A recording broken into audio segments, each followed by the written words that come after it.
Hello, my name is Leo, and welcome to another day of LSD, the Dream Emulator.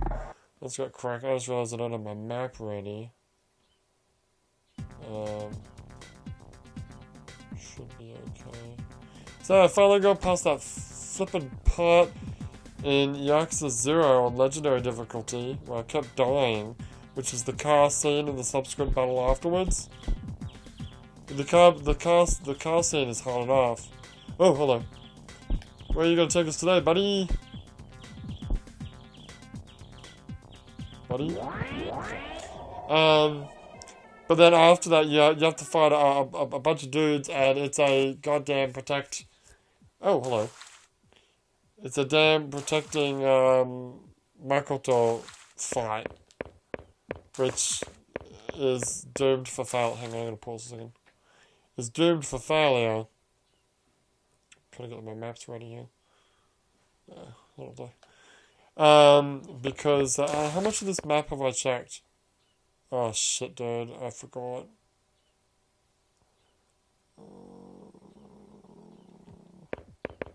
Can you write it down? I should have. It's not what I asked.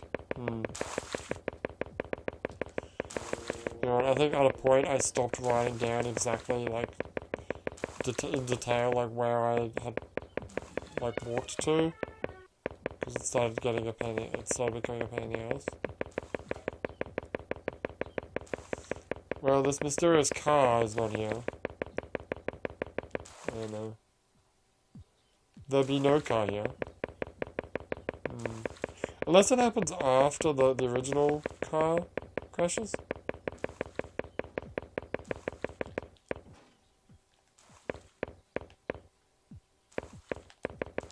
Oh. Hang on. I need to check my computer. Oh, that's a problem, because it's going to take a while for it to turn on. Oh, no, it's on. Oh. Well, fuck me. Well, give me the map of, Virus District, and we'll check this out. What were you talking about?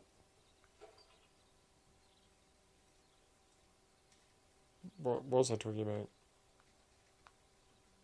Violence District? I don't know. How much of this area have you checked out? I don't remember. Shit, dude. So like I said, I stopped writing it down. I know. Violence District, I haven't written down anything. Crap. I know for a fact that we walked around that outer edge on the right side, on the left side. I want to say I checked through all the buildings in the car park on the left side.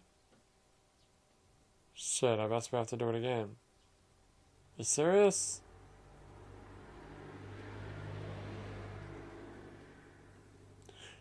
You know what? We got a lot of time, so let's do it again. Okay.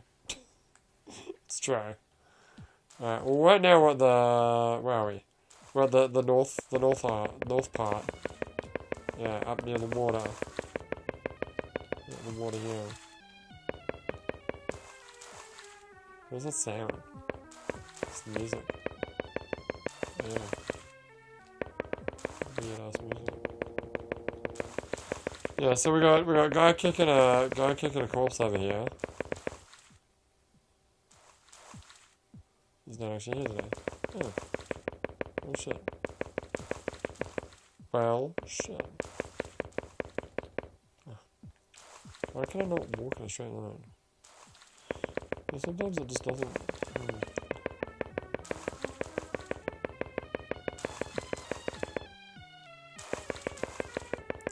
Yeah, that corridor up there we've totally explored. For sure. What I want to have a look at is this area up here. Car park and whatnot. Now, hanged woman isn't here, is she? No. We got the cars with bullet holes in them. I love how every single car has like a bullet hole right in the driver's seat. In the driver's seat of a Japanese car, yes. Want to note that Japanese drive on the right side. I mean, they sit on the right side. Japanese drive on the correct side. Yes, I know, you love that joke. What joke? Well, Americans drive on the right side of the road, and Australians, we drive on the correct side. Because right can also mean, could mean, you know, the direction, or it could mean, you know, shut up. Let's check out these little buildings in here. I swear to God, yeah, I know. We've totally been here before, but we're doing it again, I guess. For the love of God, write down that you've done it this time. Okay. You can do that. Try to do it before the dream ends, because otherwise we would have done this like halfway, and then, you know, we're like, oh well, I didn't check it all, so I guess we'll have to do it again next time. There's a thing you do. What are these red things? These red beams? Yeah, there's a couple of them around. The real question is, what the hell are these structures? That's true too. Oh, the ladies here? No. Nope, don't see him. Okay. I don't remember this being here.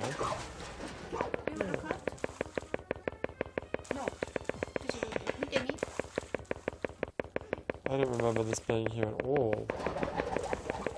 Let's have a look at these buildings. Ah, crap. Oh, well. Are you happy with that? No, we'll explore those apartments in more detail the next time we're there. Okay.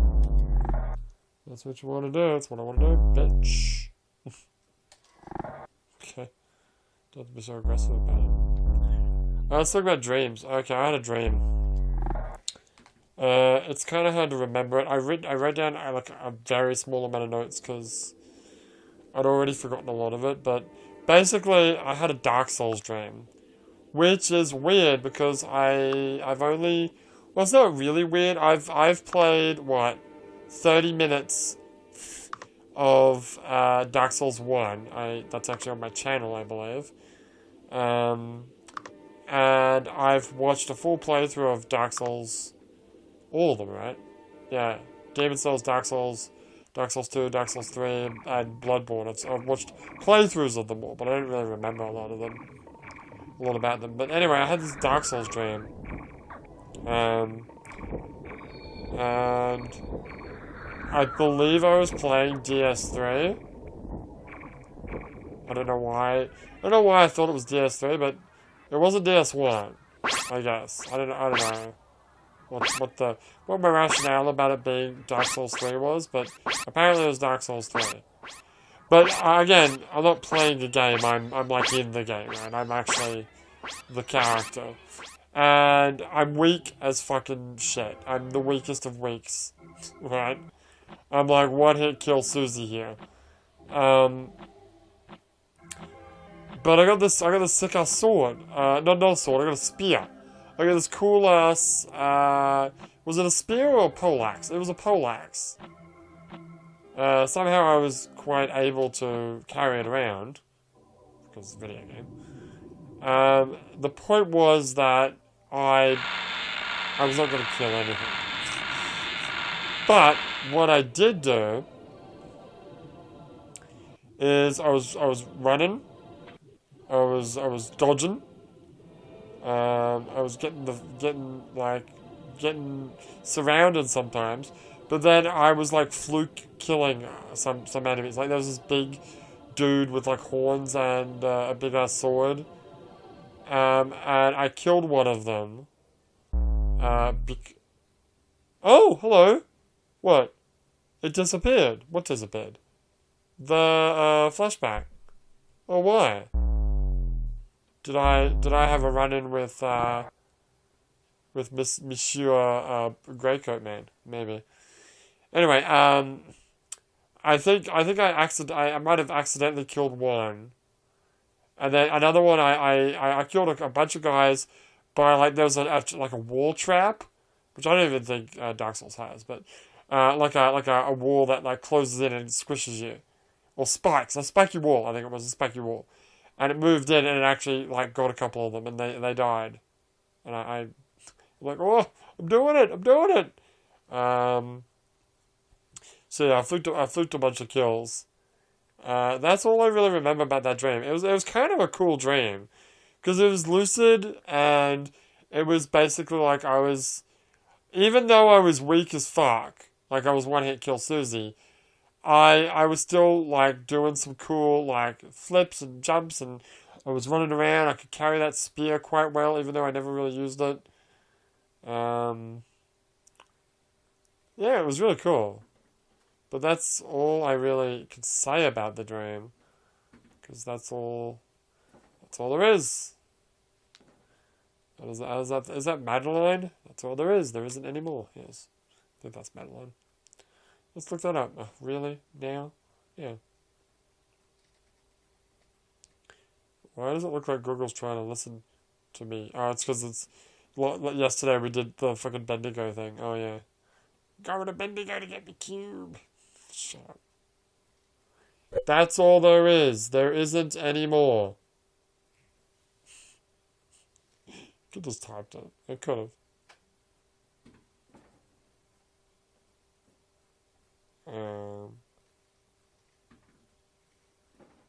Huh? Madeline, there you go. Yeah. Each episode of the cartoon ends with the narrator saying, that's all there is. There isn't any more. But also apparently Judy Garland said it at some point. And Ethel Barrymore? Who's Ethel Barrymore? She is a singer? Ethel Barrymore in 1904, the year she originated the phrase. That's all there isn't any more, was a phrase Ethel Barrymore used to rebuff curtain calls. The line entered the national you can do it. Conscientiousness? Yeah. Well, the United States in the 1920s and 1930s, it has often been referenced and parodied. There you go. According to Entertainment, blah, blah, blah, blah, blah. The line comes from a play Barrymore starred in. Barrymore portrayed an Eastern girl on a Western ranch. During one scene, she read a letter. Yada, yada, yada. Finishing reading the letter was, that's all there isn't any more. Barrymore would use the line after the play to quiet the thunderous applause, beckoning her to do a curtain call. The phrase, which typified Ethel's blunt humor and distaste for attention, became a part of the national language. Ethel herself would parody it in a 1949 Christmas broadcast on Bing Crosby's radio show, though she couldn't finish the line reading without erupting into laughter. Ethel Barrymore's last words were reportedly, "Is everybody happy? I know I'm happy. That's all there isn't any more." You mean when she died? Wow, that's pretty hardcore. So it was basically like in a play where people were like, encore, encore. It's like, fuck off, I'm done. It's basically what it means. It's like, fuck off. I don't want to do it anymore. I'm done. In literature, it was the closing line for every book in the children's series Madeline, and would become the franchise's most famous phrase. There you go. There's also songs. Nat King Cole, song called That's All There Is. Judy Garland's song, That's All There isn't any more. Bruce Springsteen was also known to say various variations of lines during his lengthy concert-ending performances. Wait, Naomi Watts? In 2005's King Kong, Naomi Watts' character Anne Darrow uses the phrase when she becomes exhausted from Kong's insistence that she continue performing vaudeville tricks. Oh, I remember that. Most recently, in 2017 video game Cuphead, the final song playing over the credits ends with the famous phrase. Seconds later, followed by Or is there? And a sinister laughter. There you go. Well, there you go. You fucking, there's your, the more you know moment for today. Courtesy of Leo. Jeez. That's all. You know what I'm going to call this, the title of this video. Man, I want to talk about how I have the hardest time sometimes thinking of the name of the video. Yesterday I had so much trouble. I do this almost every time where I finish the video, right? And I'm going to name it straight away, yeah? And I'm like, okay, what am I going to call it? What am I going to call it? I'm like, fuck. And all I can think of in my head is like, help me, fucking, kill myself. I can't fucking do it. Ah! What did I call yesterday's episode? I don't even know. Australian accent? Something? Yeah, because Bendigo. To get the cube. Yes. This one's easy. Yeah. Yeah. Okay. Well, that's all there is. There isn't any more. My name is Leo, and I'll see you next time.